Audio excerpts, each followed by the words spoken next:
Now we'll continue with the Boolean algebra part 2.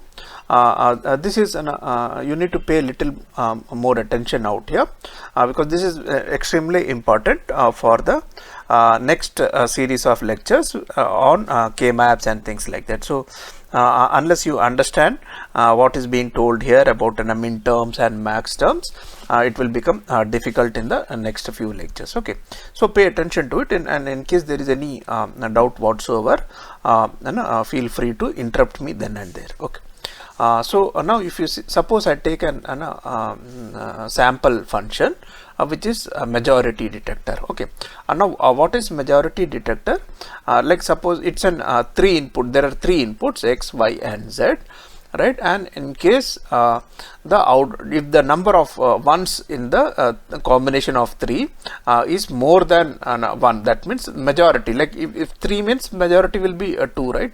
So if there are 2 ones, the output should be 1 here. So these are 3 variables. So 8 different possible combinations are listed out here, in which if you see here, so here you have no number of ones is 0, so you have output function as 0. Here you have it is 1, so again 0. Here also total number of ones is 1, so 0. Here you have 2 ones, that is why this output is reflected as 1 out here. So that is the function of the majority detector. Here number of ones, also this is more than this value is more than this, but if you see the total number of ones out here is total number of ones out here is only 1, so that is why this is 0 here. Here 2 ones are there, it is 1, 2 ones here 1, here 3 ones here 1. So this is what a majority function, and this is known as a majority detector. F is a majority detector. These are the 3 inputs. Suppose we need to realize this function. So in this case, if you see here, I'm going to introduce you to something known as Minterms. Okay. Minterms is M0, M1, these are the 7 minterms which is associated with this variable ABC, right? So this is the first minterm M0 is x dash, y dash, z dash. That means 0, 0, 0 is known as minterm 0. And how is this particular combination of input realized? By doing x bar and y bar and z bar. Similarly, if you see this is known as minterm M1. Okay, so what is the value here? 0, 0, 1. So that is why it is written 1 out here, right? 0, 0, 1 is 1, right? Decimal 1. So that is why it is written M1. And how is this going to be practically implemented, this particular minterm? You will have x bar, y bar and z. Okay, so it's an 3 input AND gate. These are all 3 input AND gates. Okay. Also, and each of the inputs can have either the value or its complement. So that is how you have minterm 2, which is x bar, y, z bar. And similarly you have, if I go to M7, x, y, z is an 1, 1, 1. So this is an AND gate where you have x, y and z. Okay. So if I see majority function f can be, if I have to make a circuit out of this, okay, so I can write f is equal to, okay, it has to be 1 in this condition, so x bar, y, z. Okay, and then you have output 1 here, x, y bar, z. So I write x, y bar, z, and then I have x, y, z bar, x, y, z bar, and then I have x, y, z. So I write an x, y, z. So if I make an hardware, if I make an hardware, okay, using 3 input AND gates, 4 of them, and 1 OR gate with again 4 input OR gates. So if I have to make this function in hardware, what I will do is I will use 3 input AND gates, 4 of them, and 1 OR gate with 4 inputs again. Okay, so if I use that, I'll be able to realize this function. So whenever say the input is 0, 0, 0, right? So this will be 0, y, z is 0, so this will be 0. Here also y, x, y, one of them is 0. Here also one of them will be 0, and the output function will be 0. But if I take, say, this particular case, it is 0, 1, 1. So 0, 1, 1 means this 0, right? So this is x bar. So this will become 1, and this will become 1, 1. So this will give me 1. this is an AND gate, that will give me 1, and these are going to give me 0 0, doesn't matter, but it is an OR gate. So this one will get reflected at the output. So this is how the circuit will be realized. So this can be written in a simplified manner in terms of Minterms. It is written as M3 plus M5 plus M6 plus M7, and also it is written further in a simplified manner as summation of 3 5 6 7. So when I write in a summation, these means they are Minterms. So if you see, this is how the hardware will be implemented. Okay, so is this clear to all of you what a Minterm is? Okay, Minterm is an for a 3 variable input, there will be 8 Minterms. Okay, 0 to 7. Okay, 0 means 0 0 0 and 7 means 1 1 1. This is the decimal equivalent. So these are the Minterms. Okay, now wherever the function is 1, so for different functions, this table will change. Okay, this XYZ term and designation, Minterms, this will remain common for any function. For a majority carrier, this will change where these ones are there. For some other circuit where these ones are, they will change. Okay, but essentially these will remain same in this particular table. And wherever you have 1, okay, so you will write an expression like this, right, to implement the circuit. Okay, once you write this circuit to implement this, and that will implement this circuit. Obviously, when you write it in this manner, the output will be 1 only for those particular Minterm combinations. Okay, Minterm is nothing but a combination of inputs, right? So for those combination of particular combination of inputs, only for those particular combination of inputs, the f will be 1, otherwise it will be 0, and it can be further simplified and written in this manner. Is this clear how to write Minterms? Okay, I will take one more example to further write. So we learnt about an even parity encoder, right? Last class I think I discussed little bit of parity encoder. So I have 3 bits. Now I am transmitting these 3. Instead of transmitting these 3 bits, I will transmit 4 bits in the form of x, y, z, f2. So this is actually 3-bit data, but I am putting one more data, f2. Okay, I have put f2 because this is a new variable. Here f, I have used f, so I have used a new variable f2. So f2, I am going to now transmit this 4. So f2 is decided in such a manner so that the total number of ones is even. So if I make a truth table now, for f, if you see here, okay, here 0 0 0, so f2 becomes 0 here. For this particular input combination, there is only one here. So to make the total number of ones even, f2 will become 1 here. So before I transmit f2, I have to generate f2, right, for all different input combinations. That's what I am doing here. So 0 1 0, I have an f2 here. Here there are 2 ones, so f2 becomes 0 here. Here there is only 1 1, so 1. Here 2 ones 0, 2 ones 0. Here 3 ones, so 4 ones will make it even. So I have put 1 here. So this is a new function f2 out here. Now how to write? So this is known as sum of products. Okay. Why do you call it sum of products? Because if you see, these are products. Okay, these are products or AND gates, and these are OR gates. So I am doing a product and then sum. So this is known as the sum of products. So this particular form is known as sum of products. So I have an f2. Now what are the Minterms where if you see here, this is 1, 2, 3, 4. There are 4 Minterms. So they can be written in these are the expressions corresponding to those 2 Minterms. So I have M1 here, M2 here, M4 and M7. So I can write this F2 is actually M1 or M2 or M4 or M7, or you can write in a summation of 1 to 4 7. So this is how for different functions the first step is to generate this this form. Okay, so a function can be implemented like this. Okay, once you know this particular form or this particular equation, you can simply, if I go back, you can simply implement this circuit. Okay, so this is not the optimized circuit for this, but this circuit will definitely work. Okay, this is the basic circuit. Now how to simplify this circuit and minimize the number of gates, that we will learn in the next class where we learn about K maps. Okay, but at least now without any simplification, if I give any function, if I have to implement, what will I have to do? I'll have to make a truth table like this.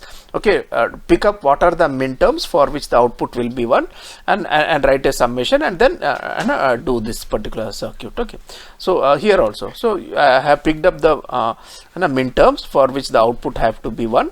Okay, and then do a summation of that. So this is how from a Boolean expression towards hardware. Okay, now optimization is not yet been done, but the basic circuit development we have just now discussed. Okay, now there is something known as Maxterm also. Okay, Maxterm is nothing but now if you see here, Maxterm means M0 here. Okay, it is designated by capital, okay, instead of, so M0. Now what does M0 for this 0?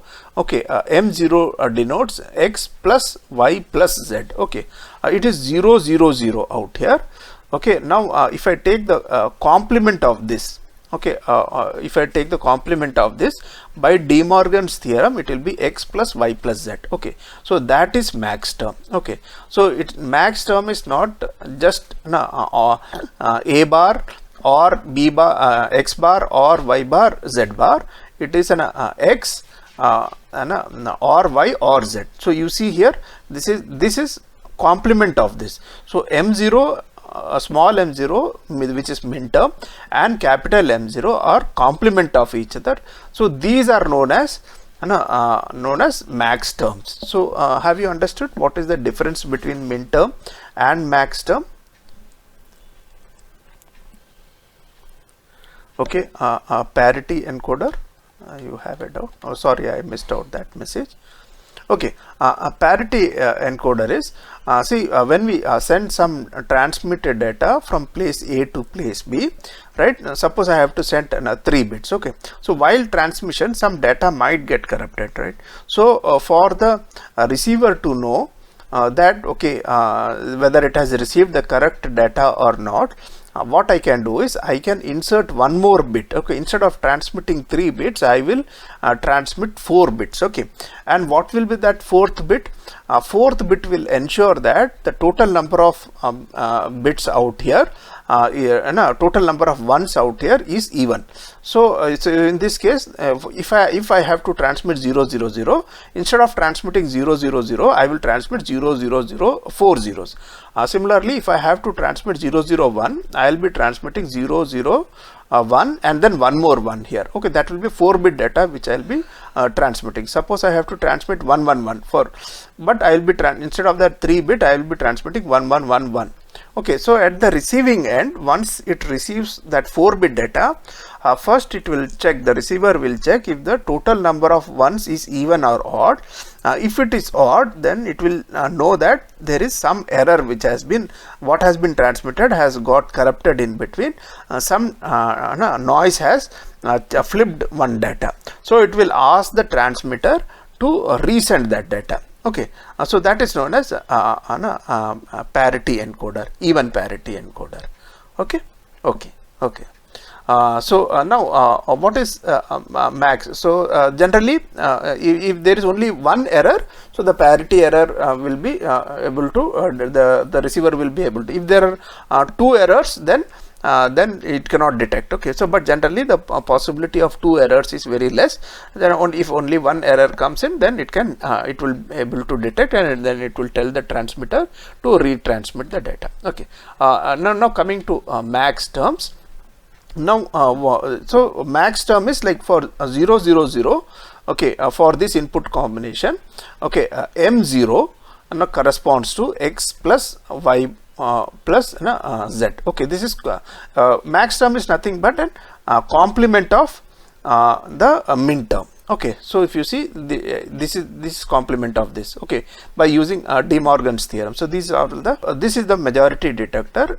Minterms are M3, M5, M6 and M7. Okay, how can I implement in a different fashion is by this is, instead of taking the ones, if I take the zeros, okay, and do a complement of it. Okay, so if I take M0, M1, M2, M4, right, wherever there are zeros, so this is M0, M1, M2 and M4, M0, M1, M2, M4, and if I take a complement, I'll get the same function, right?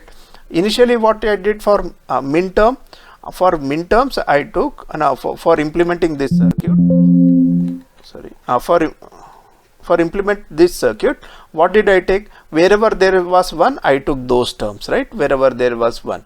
So now what I am doing is, okay, in this particular case, now wherever there is 0, I am picking up those minterms M0, M1, M2 and M4, right? So I am taking those values, and then I am putting an inversion there.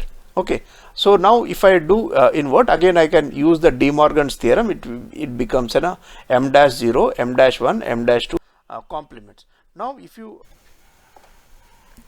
so for each function we can implement it using either minterms or maxterms. Okay, like if I pick up all the ones, I can collate all the minterms and I can implement it that way, or I can if I write the if I have to see the zeros out here, then seeing the zeros I can write all the max terms out here. Okay, the only difference out here is while we are writing a function with the help of the minterms, okay, that is known as the sum of the product. So each of those minterms will be implemented with an AND gate, and then you use an OR gate here.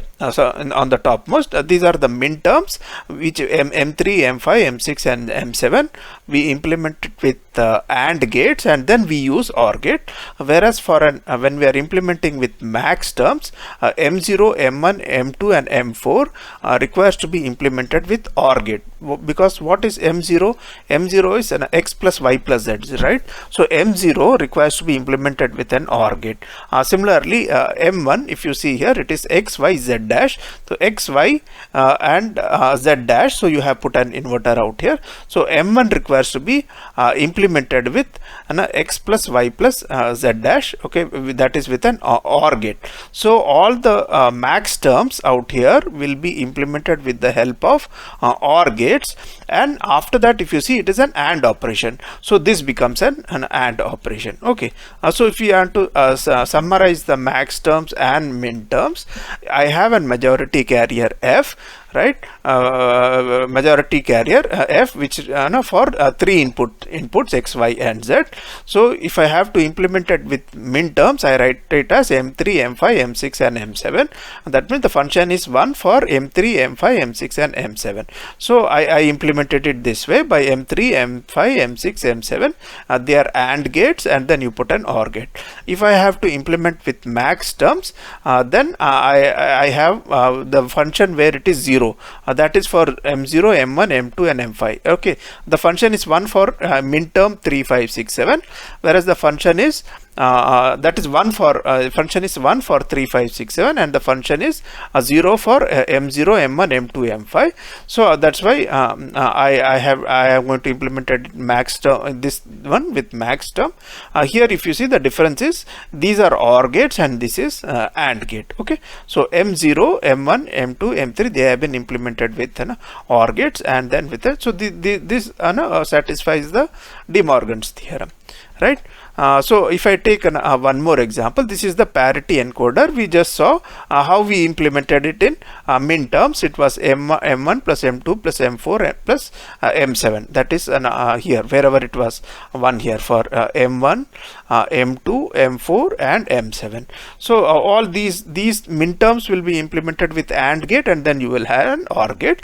Whereas I can implement the same function using the max terms also, in which I will collect all the zeros. So this is 1 0, so it will become M0, and then the next 0 is here M3, the next 0 is here M5, and the next 0 is here M6. So M0, M3, M5 and M6. Okay, so this is how I represent it in max terms. Excuse me. So this M0 will be implemented with using a OR gate. M3 will be these 4 max terms individually, they will be implemented using OR gate, and then the combination will be used, and then after that you put an AND gate combining all this 4, right? So that is the way it is going to be implemented. Okay, so canonical form. So there is something known as this term we should know, because this is nothing but the same thing which we studied, Minterms. When we implement a function using sum of products, it is known as canonical form. For example, this is a function. So we have to implement it in canonical form type 1. Okay, type 1 means sum of product or minterm based. Okay, so in type 1 we see where it is 1, so it is 1 out here, so I write f1 is equal to xy. Similarly, this is also again this is the truth table, and if this f2 in canonical form type 1, we are going to see where it is 1. It's 1 out here, so I write x dash y dash. Okay, now this is the third function. It is 1 for 2 different combinations of input. The first one is an x bar y bar. This corresponds to x bar y bar, and this is x1 xy, so xy. So this is again sum of products. Okay, so this is known as canonical form type 1. Okay, or it is a collection of minterms. Okay, now there is you can write it under this form also. This is the symbol for writing it. There is canonical form type 2 is nothing but what we saw using the Maxterms out here, right?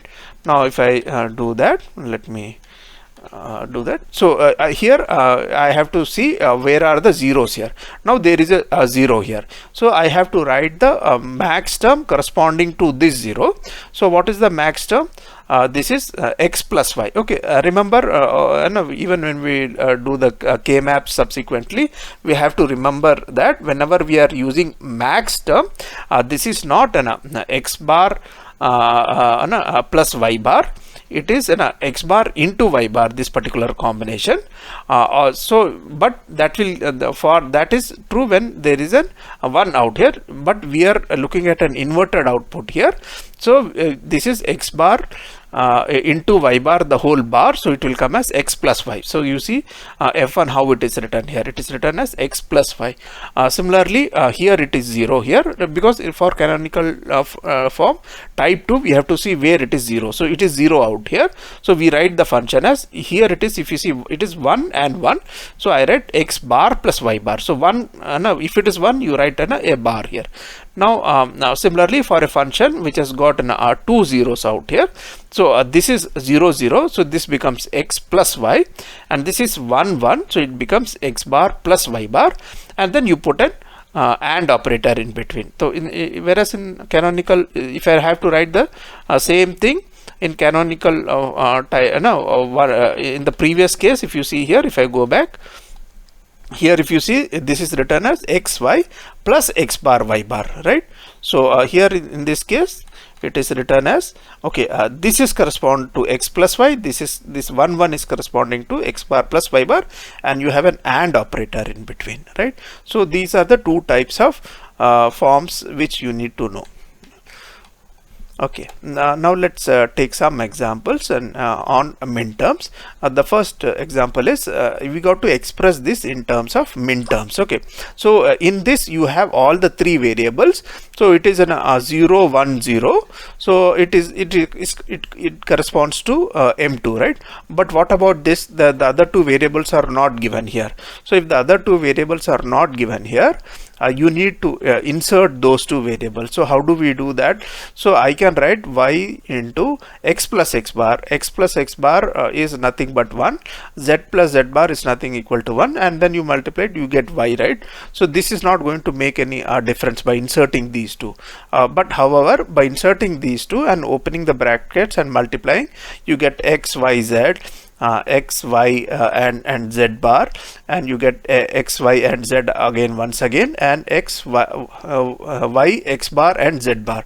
So you get these terms, right? So by opening up the bracket. Now these terms are repetitive in nature, so we can because you see this is already available here, this is also already available here, so I need not write that here. So the first one is 1 1 1, so corresponds to m7. This is 1 1 0 m6. The third one is an m3, and then 1 2 3 and this is M2. Okay, this is M2, this is already available. These two are the same actually. Okay, these two are the same, so that is why I am writing it only once. Okay, M2. Okay, so this is how I get the minterms for this particular function. Okay, I can also get the minterms using an truth table. Like for this function, if you see, when is it going to be 1? There are two conditions when it is going to be 1. One, when y is 1. Okay, first of all, I write all the 8 combinations, and then whenever there is 1, I write 1. So y is 1, I write 1 here, y is 1, I write 1 here, y is here, it is 1 here, and y is here, I write 1 here. And the other condition is right, and if you see x bar, then y is z bar. Okay, that is also, so that is already why we have already catered for that, so you don't have to worry about that. Now from here I can 1 2 3 4, so I can get the 4 minterms directly from here, M2, M3, M6 and M7. If I have to get the max terms, then these zeros, M0, M1, M4 and M5, this is the max term. So these now hardware wise I can implement using these minterms by using AND and OR gates, and these minterms will be implemented with AND gates and then OR AND gate, or I can implement this function using max terms, where each of these max terms will be implemented with a OR gate and then I put an AND gate in the end. Right, so this is like why are we learning these type of sum of products and product of sum thing is, now if you see, this is the standard form which we learned to express it in AND and OR gate. If you see here, this is the same function. Okay, this bracket is open and it's implemented in the standard form. Here if you see, it is implemented as it is. So in this case, suppose the inputs are making a change. So if you see, the x and y, when they make a change, that input will get reflected into this OR gate very soon, right? Whereas this particular change, it has to propagate through 2 gates, and that will come later. So what happens here at the output, the first this change would occur, so there might be a change in the output, and then after some time again this input will change because this will come slightly later, and then the final output will go. So in between you have an erroneous transition. So it is always better to implement it in the standard form. So that is why whatever we are doing, canonical form, type 1, type 2 and all, it is focused on the standard form like this. Okay, so this is another example. This is a function which can be implemented as it is using these gates, or if you expand it and if you write it in the standard form, this will become. So if you see here, it is very symmetrical. The delays in each of the paths will be the same, whereas here the delays will be different, right? Now of one signal will reach this gate faster, this will reach after some time, so in between there will be some unwanted spikes in the output. Okay, so that's all for today. Thanks a lot.